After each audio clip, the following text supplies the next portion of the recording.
یعنی مرنے والا تو مر گیا مگر مرنے سے پہلے اس نے کسی کو ایسا علم و ہنر سکھایا جس سکھائے ہوئے علم و ہنر سے لوگ فائدہ حاصل کرتے ہیں۔ مثلا ایک عالم دین، ایک حافظ قرآن اپنی مسجد میں بیٹھ کر، اپنے گھر بیٹھ کر، اپنی قیامگاہ میں بیٹھ کر، اپنی درسگاہ میں بیٹھ کر 10 بچوں کو علم دین سکھائے۔ تو جو بچے علم دین سیکھ کر حافظ قرآن ہوئے، عالم دین ہوئے، جب وہ اپنی درسگاہ میں بیٹھیں گے تو دوسرے کو علم دین سکھائیں گے، جب وہ اپنی درسگاہ میں بیٹھیں گے تو وہ دوسرے کو علم دین سکھائیں گے۔ یعنی ایک عالم کے سکھائے ہوئے علم سے جب تک لوگ فائدہ حاصل کرتے رہیں گے، مسجدوں میں امامت ہوتی رہے گی، مدرسوں میں درس ہوتا رہے گا، منبر رسول سے دین کی تبلیغ و اشاعت ہوتی رہے گی، تب تک اس کا ثواب اس سکھانے والے حافظ اور عالم کو بھی ملتا رہے گا، چاہے وہ حافظ اور عالم زمین کے اوپر ہو یا گوش میں۔ لیکن صاحب چند باتیں، آج ہمارا معاشرہ علم دین سے اتنا دور ہو گیا، اتنا دور ہو گیا ہے صاحب کہ اگر ہم کسی کی نماز جنازہ پڑھنے جائیں تو ہمیں جنازے کی دعا یاد نہیں ہوتی۔ نیت پر تو بڑا پریشر ہوتا ہے امام صاحب نیت بتا دیجئے۔ 50 سال سے 60 سال سے ہم نیت سنتے آگے مگر افسوس ہمیں نیت یاد نہ ہو سکتا۔ حالانکہ نیت دل کے ارادے کا نام ہے، زبان سے کہہ لینا بہتر ہے، مگر نیت باندھنے کے بعد ثنا پڑھنا ہے، درود پڑھنا ہے، دعائے مجید پڑھنی ہے، یہ تو ہمیں یاد ہی نہیں، اس کا کیا ہوگا؟ اس کے لیے تو ہم کبھی امام صاحب کے پاس نہیں گئے۔ امام صاحب ہمیں ثنا یاد کرا دیا، ہمیں درود ابراہیمی یاد کرا دیا، ہمیں دعائے مجید یاد کرا دیجئے، ہمیں فرصت ہی نہیں۔ آج ہم رسمی جنازہ پڑھنے کے عادی ہو گئے، نیت باندھیں گے اور سلام پھیریں گے، یہی ہماری ڈیوٹی ہے نا۔ باقی کام امام صاحب وہ ثنا پڑھیں، وہ درود پڑھیں، وہ دعائے مجید پڑھیں، کیوں انہیں کھلاتے ہیں، انہیں تنخواہ دیتے ہیں، وہ کریں گے۔ افسوس صد افسوس، کاش کہ ہمارا ہر بچہ دعائے مجید یاد کرے۔ مجھے افسوس کے ساتھ کہہ رہا ہے آج ہمارے نوجوان طبقہ کو فلمی گانے یاد ہو جاتے ہیں، اسلامی کلمے یاد نہیں ہوتے۔ آج ہمارے نوجوانوں کو ہیرو اور ہیروئن کے نام تو یاد ہو گئے، مگر پیغمبر کے والد اور والدہ کا نام یاد نہیں ہوتا۔ آج ہمارے بچوں کو کرکٹر کے نام تو یاد ہے، مگر نبی کے والد اور والدہ کا نام یاد نہیں ہے۔ آج ہمارے بچوں کو کہا جائے کہ مسجد میں اذان دے دو تو انہیں شرم آتی ہے، حالانکہ سڑک پر گانا گانے میں شرم نہیں آتی۔ تبھی تو ڈاکٹر اقبال نے برسوں پہلے کہا تھا، آن اسلام تیرے چاہنے والے نہ رہے، جس کا تو چاند تھا افسوس کہ وہ تیرے حالے نہ رہے۔ صاحب علم دین سے اتنے دور ہو گئے نا کہ ہم رسمی جنازہ پڑھنے کے عادی ہو گئے۔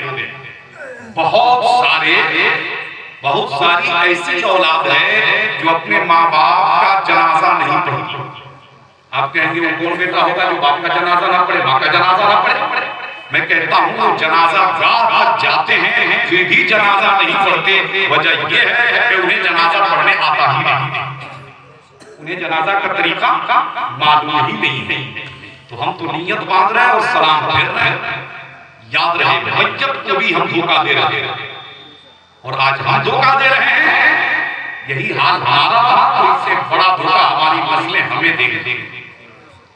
پھر ہمارا جنازہ کس طرح کا پڑھا جائے یہ بھی آپ سوچ لیجیے۔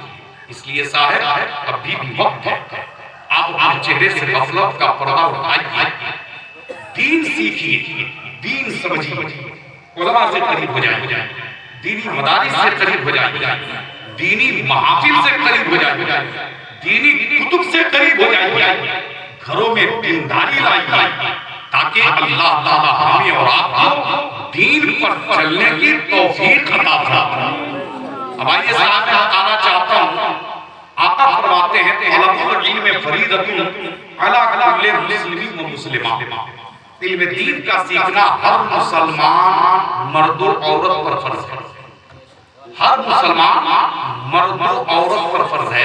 یہ ذمہ داری صرف امام صاحب پر نہیں ہے، مولانا صاحب پر نہیں ہے، اساتذہ مدارس پر نہیں ہے، مساجد پر نہیں ہے، ہر مسلمان مرد ہوں یا عورتیں ہوں ان پر علم دین کا سیکھنا فرض ہے۔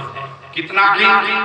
جس سے وہ اپنے ایمان و عقیدے کی ضروری باتوں کو جان لیں، وضو کے فرائض جان لیں، غسل کے فرائض جان لیں، نماز و روزے کے مسائل کو سیکھ لیں، طہارت کے مسائل کو سیکھ لیں، حرام و حلال میں فرق پیدا کر سکیں، جائز و ناجائز میں تمیز پیدا کر سکیں، اور پھر اگر والدین ہیں تو اولاد کے حقوق جانے، اولاد ہے تو والدین کے حقوق جانے، شوہر ہے تو بیوی کا حق جانے، بیوی ہے تو شوہر کا حق جانے، اگر وہ بھائی ہے تو بہن کا حق جانے، بہن ہے تو بھائی کا حق جانے، تاجر ہے تو تجارت کا مسئلہ جانے، کاشتکار ہے تو عشر کا مسئلہ جانے، اور اتنا علم سیکھنے کے لیے آقا فرماتے ہیں اطلبوا العلم ولو کان بالسین، علم حاصل کرو اگر ملک چین جانا پڑے۔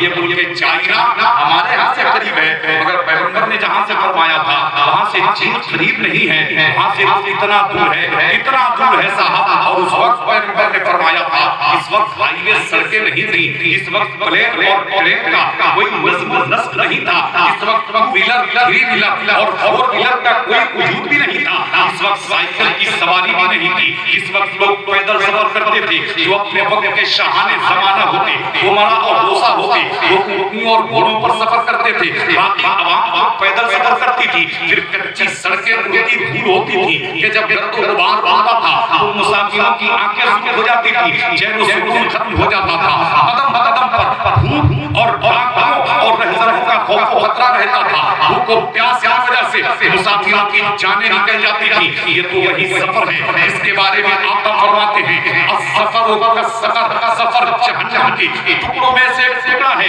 مگر جب علم دین سیکھنے کی باری آئی تو آقا فرماتے ہیں کہ علم حاصل کرو اگر ملک چین جانا پڑے، یعنی علم دین حاصل کرنے کے لیے اگر سفر کی صعوبتیں برداشت کرنی پڑے تو کر لو، سفر کی تکلیفیں اٹھانی پڑے تو اٹھا لو، سفر کی مصیبتیں جھیلنی پڑے تو جھیل لو، مگر علم حاصل کرو اگر ملک چین جانا پڑے، اس لیے کہ پگھلنا علم کی خاطر مثال شمع زیبا ہے، پگھلنا علم کی خاطر مثال شمع زیبا ہے، بغیر اس کے نہیں پہچان سکتے ہم کہ خدا کیا ہے۔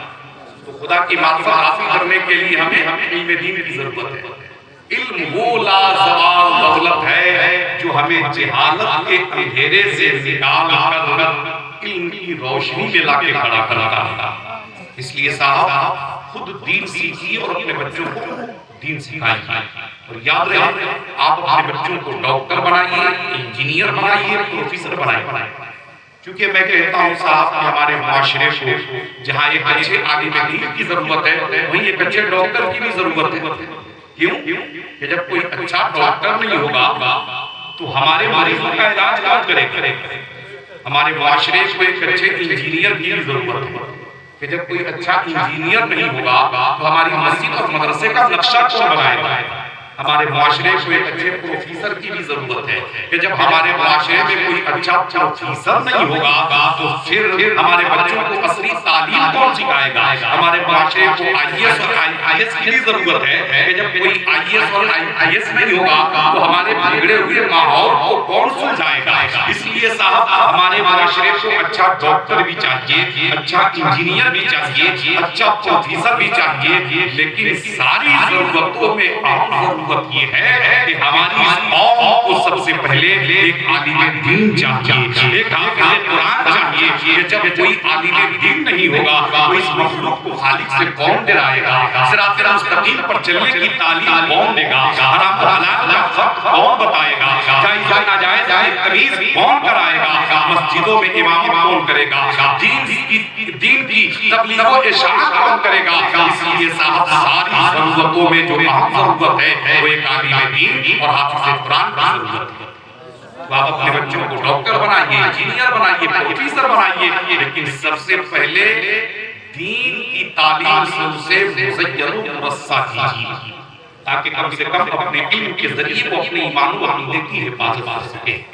میں نے آیت کریمہ پڑھی ہے ذالک الکتاب لا ریب فیہ، یہ وہ کتاب ہے جس میں کہیں بھی شک و شبہ کی گنجائش نہیں ہے۔ اللہ تعالیٰ ہمیں اور آپ کو کہنے اور سننے سے زیادہ عمل کرنے کی توفیق عطا فرمائے۔ سیدھی بھی آئی رہی ہے اور یہ ختم کرنے کا سنگل ہوتا اور میں ختم کر ہی رہا تھا، تو دونوں میں مطابقت بھی ہو گئی تو بس اس شعر کے ساتھ میں ختم کرنا چاہوں گا. طوفان نوح لانے سے اے چشم فائدہ وہ اشک ہی بہت ہے اگر کچھ اثر کرے.